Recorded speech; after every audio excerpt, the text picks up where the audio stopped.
a lot of people will say, can you prove the existence of God? And I used to say no, but I've changed my answer.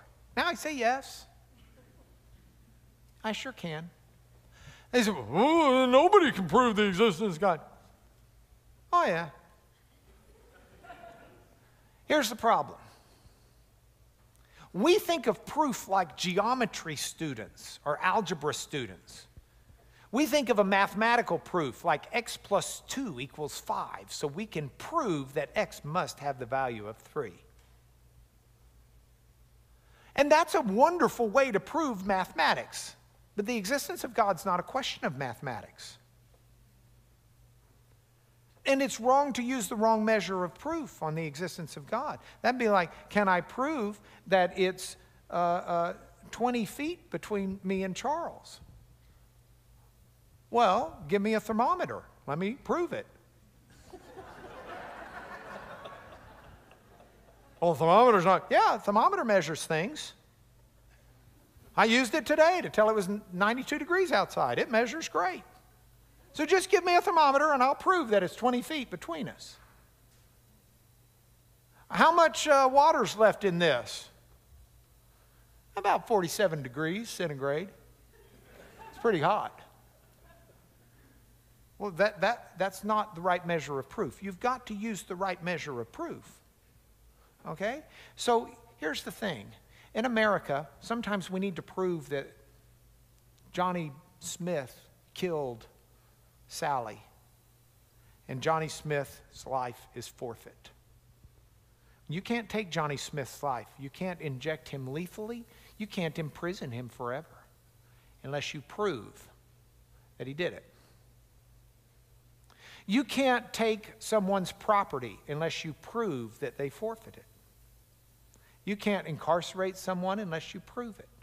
But we'll use the court system to determine in a custody fight which parent is better suited for rearing a child. We will make the most important decisions of life and death based upon a burden of proof in a courtroom, because after civilization's 5,000 years of this, it's the best method we've come up with at ferreting out the truth. And no judge will ever tell me, Lanier, you win your case with a burden of proof to mathematical certainty. That's like measuring distance by a thermometer. It's the wrong measure. So I'll be told, Lanier, you have to do what's the greater weight of credible evidence. What's more likely than not. Or maybe in a criminal case, beyond a reasonable doubt.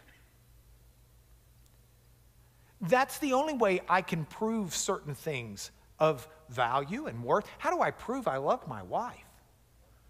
Oh, I assure you I love her.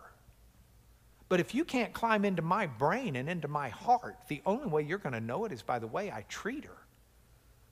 And with all due respect, you see me treat her a couple of hours a week. Unless you're my children, then you see it quite a bit more than that. But the only way you can prove things is by the preponderance of the evidence if they're things of that kind of value. Now, how you prove Napoleon was at Waterloo? Oh, there were witnesses. Okay, there were witnesses Jesus was resurrected from the dead. Where do you want to go next? Well, yeah, yes, but these witnesses, there were a lot of them. There were a lot of witnesses Jesus was raised from the dead. Where do you want to go next? Well, some people painted it.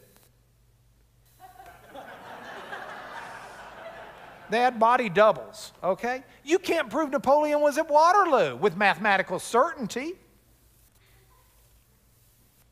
But we know he was. So I think that's maybe one of the additions of the book. Okay, we've got sorry, that took longer than I thought, but it was almost a whole chapter.